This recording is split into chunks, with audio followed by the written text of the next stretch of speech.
Hi, I am Debra Wallace, and oh my goodness, I was all ready at 12:15 to start, and my computer just went kaput. So after many attempts, I'm on, but I actually have a client at 1 o'clock, so I will not be able to do all that I wanted to do. But what I will prioritize um, is this Japanese, I'm going to talk about this Japanese stress relief because now I could use that because wow, that was so frustrating as I get on ahead of time, I prepare, I have all my visuals ready. And there's this funny meme that shows, you have so many, your brain is like many file tabs open. And that's like and it was just spinning and spinning and spinning. So as usual, I probably had too much on my and there's probably variables outside of my control that's often causing issues as well, because usually it's fine. So I apologize if anyone was on at 12:15 and ready to go. I am Deborah, licensed marriage and family therapist, and I am doing these pause and processes on Tuesdays and Thursdays. Um, for one, uh, it is so beneficial to take moments to pause. And I'll use this jar to demonstrate. This is like our mind, body, spirits, and nervous systems.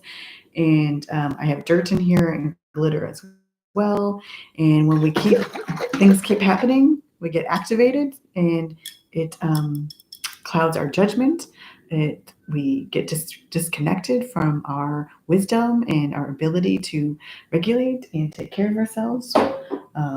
Respond in ways that are nurturing and good for us. So you'll notice as I'm talking what happens to that dirt. And that's what we're doing here when we pause. When you give yourself permission to pause, it gives your mind, body, spirit, and nervous system time to process and to recoup.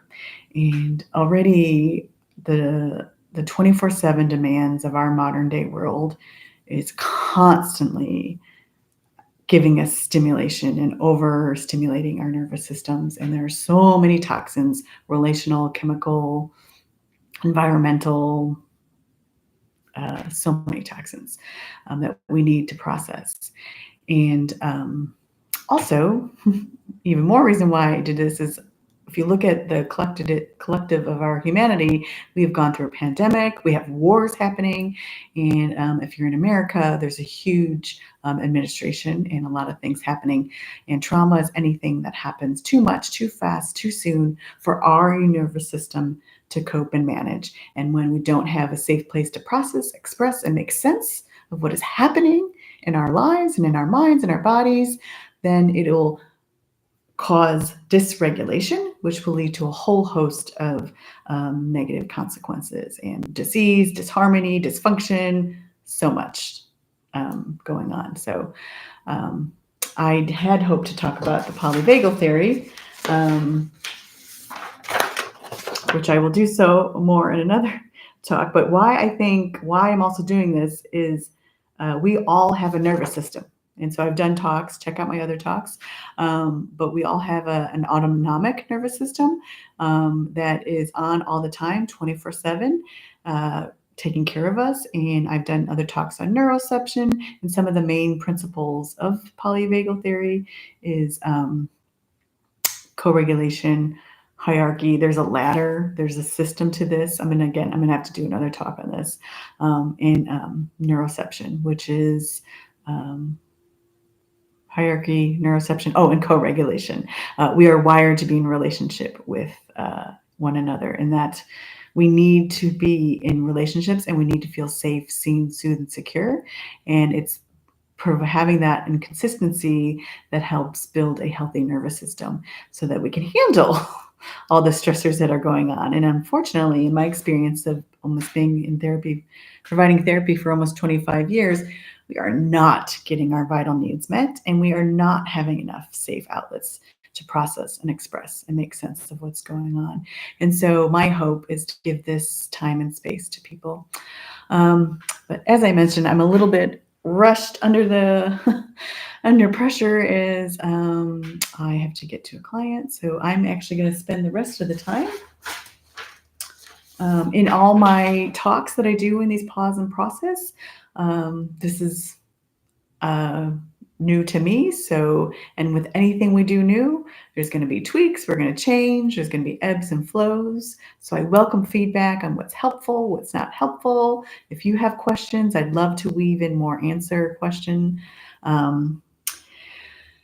But what I have found is I usually talk for the first 15 to 20 minutes, and then I do a nice exercise to help calm the nervous system. Ways I want to teach people simple ways, because although human development and our minds, bodies, and spirits connections is complex, there are really simple ways that we can calm our nervous system and integrate and find more pleasure and peace in our lives. And it starts with little things. Less is more.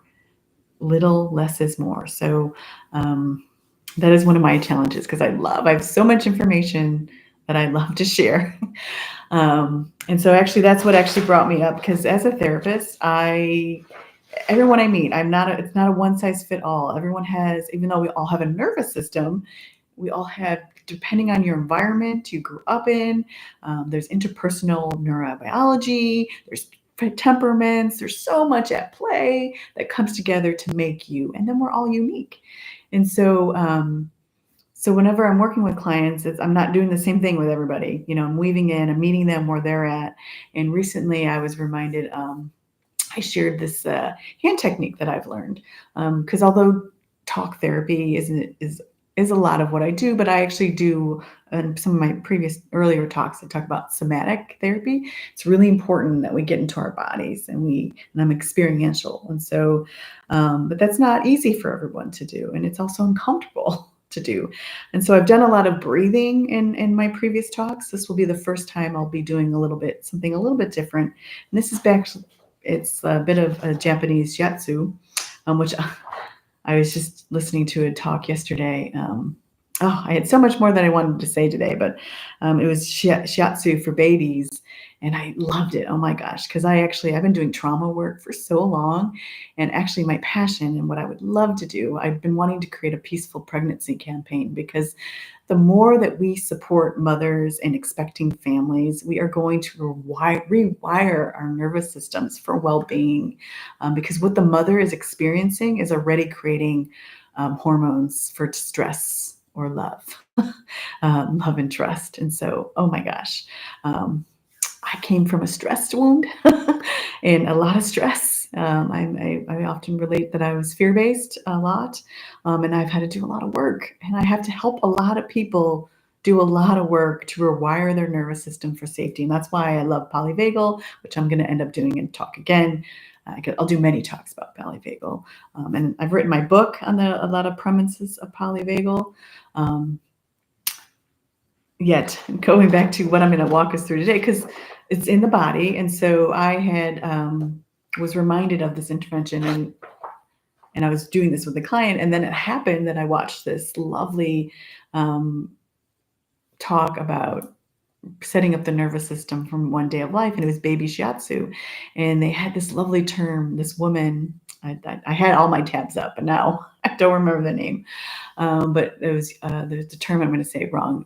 Oya Kuko. And Oya stand for parent, and Ku stand for happiness, and Ko standed for child. And that is what I love in my work. It's co-regulation is so key. The well-being of the parent is going to set the stage for the well-being of the child. The first 3 years of life creates the blueprint for all future relationships. And so, man, I actually got tearful when I watched the beauty of this work. And it was touch. She was doing just pressure on the mother and the baby, and then the partner. And it was so beautiful. And then they'd even encourage siblings, like, it really inspired. I mean, this has been something I've been wanting to do, but it was so beautiful. But it was interesting that I believe in synchronicity. So I had done this hand technique, which I'm going to walk us through, with a client. And then the next day, this shiatsu for baby came up. And then the same website that I had found just on my own to share this technique was actually showed up when I also looked for baby. The shiatsu showed up. So I'm like, oh my God. So what this is this represents like in our hands, we have a meridian system, an energetic system. There's so much going on. And that's, so in a nutshell, though, if you think about all the nerve endings happen in our fingers and our feet, and that's why foot massage, but hand rubbing your feet. But this is showing how a lot of worry is in our thumb, fear, index, anger and resentment in the middle, sadness, forefinger, and then the pinky, self-esteem. And so what we're going to do is you're actually just going to wrap your hand around your thumb, and you're going to hold it there until you feel a pulse. Now, this can take 1 to 2 minutes. And I'm just also going to encourage taking some breathing while you're feeling the pulse. Now, I've been doing this for a long time, and I process emotions a lot. So I actually felt my pulse instantly. But it's very common that people don't feel it. And a lot of people are like, what? What am I waiting for? And you don't want to be tight. You don't want to be, you want to be just like you're just lightly wrapping your hand around.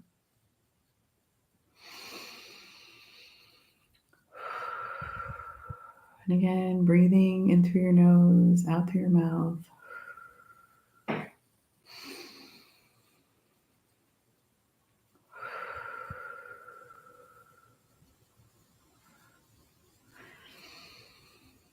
And then again, the thumb is working on worry.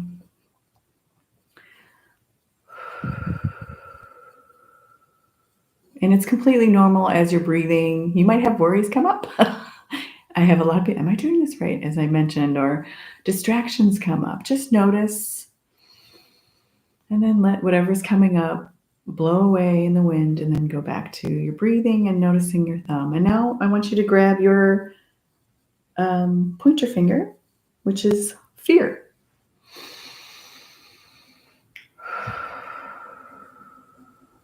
And hold it gently. The aim is to hold it for 1 to 2 minutes.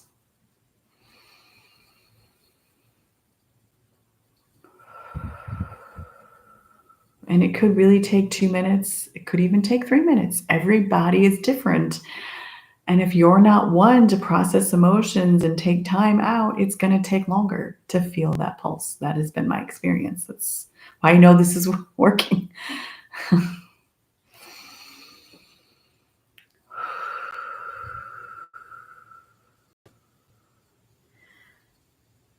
And I'm going to move a little bit faster. So I just want to teach how it goes, just so you know what to do. And I really encourage you to do this more often. I had a link. I had all my links set up when I had my original go live time at 12:15. Everything froze. So later I get back into session, so I won't be able to do it for a few hours. Now let's move to your middle finger, which is sadness.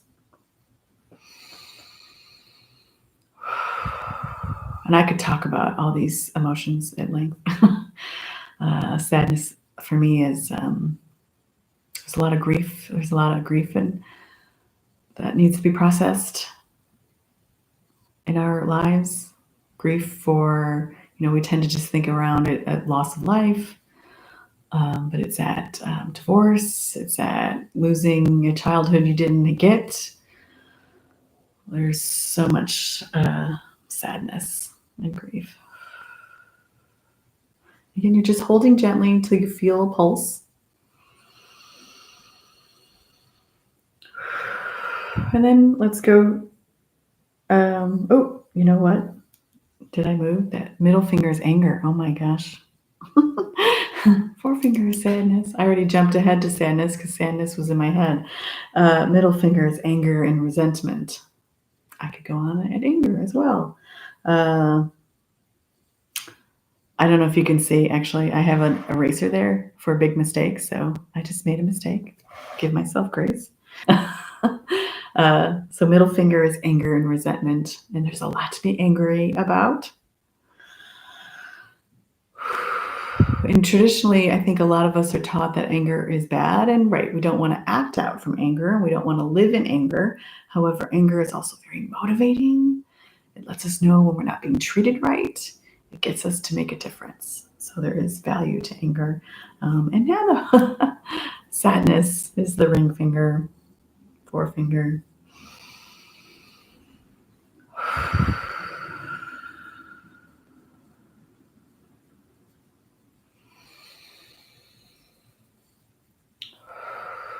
And while you're breathing, notice the thoughts that are coming up. I teach a lot about mindfulness, and mindfulness is the practice of noticing what's coming up in the particular moment without judgment.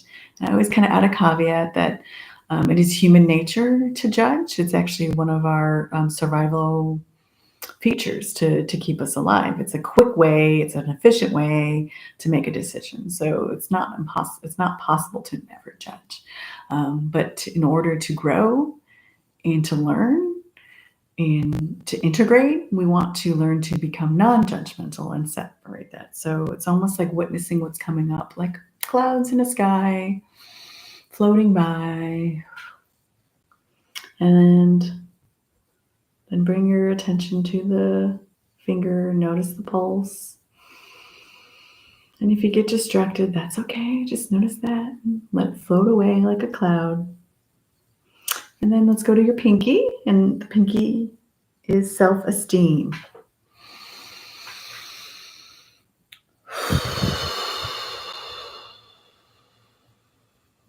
I can, again, like self-esteem.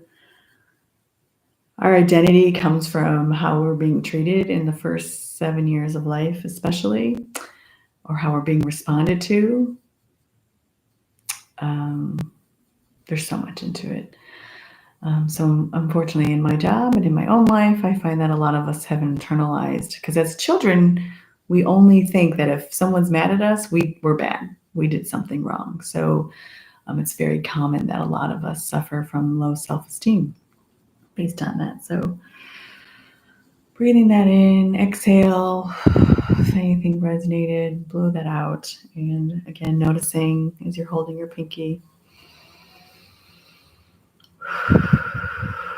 And then we're going to do it to the other hand as well. So now let's grab your thumb. Remind that is worry. And you're holding it until you feel the pulse, which can take 1 minute to 2 minutes. And again, I'm keeping it brief here just so that I can role model this practice, and I will do it again so that you can get the full benefits of it. But hopefully you're getting to feel, and go at your own pace. So like if you haven't felt the pulse and I'm moving too quickly, you get the idea. Just move when you do feel the pulse. I mean, feel it, like once you feel the pulse, you still want to hold it for a little bit.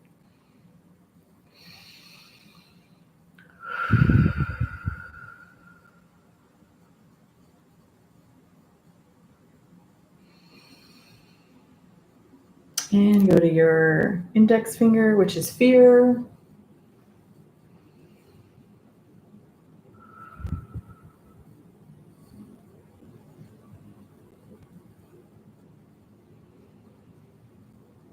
And notice if it's different. Like maybe you felt on the right hand it was a little faster, whereas on the left hand it's taking a little longer. Just notice that.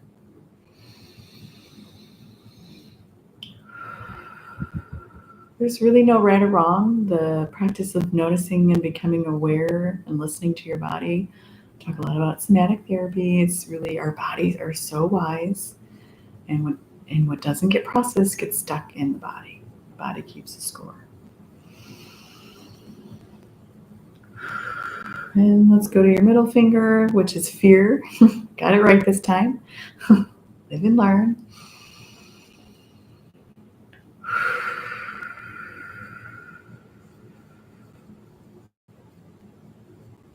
Compassion is very important. I also talk a lot that and weave that into all my pause and process. It's being compassionate with ourselves as we are learning.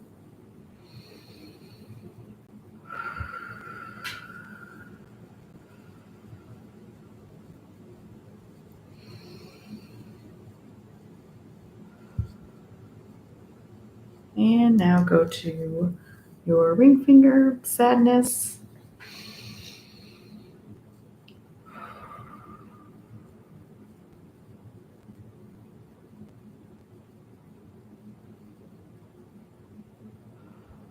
A lot of us avoid feeling our sadness and negative emotions. And it's so important to notice them and to just give them a little tension so that you can move through them, because and there's this big saying I'll say often is name it to tame it. Just our brain likes order and understanding. So if you could just name it, it just makes it a little bit easier and we can move through it much faster. If we don't, it gets stuck in our nervous system and causes a lot of problems in our own body and in our relationships and any systems that we're engaging with.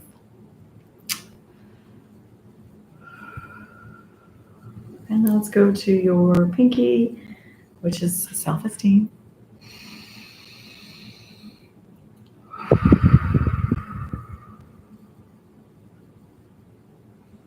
And so much of our society really plays on people having low self esteem. We think we keep needing and needing more to feel better about ourselves. And really, we are all born full of goodies and a gift to this world. And we are all needed in some way, form, or fashion.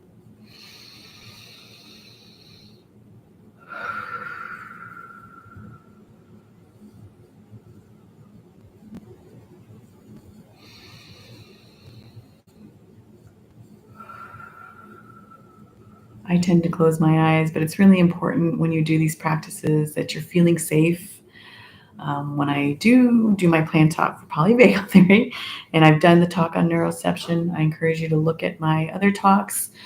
Feeling safe, seen, soothed, and secure is vital for our well-being, and that is unique to everybody. Um, and I thank you for making the time. I'm really frustrated that I had it all prepped and it didn't go that way. I also have a YouTube talk on positive reframe on when things don't go our way. Um, I promote resiliency, but in order to promote resiliency and to develop resiliency, we have to be able to sit in our discomfort. And that's why I want to teach simple ways that you can weave into your day to process and relieve stress. Thank you.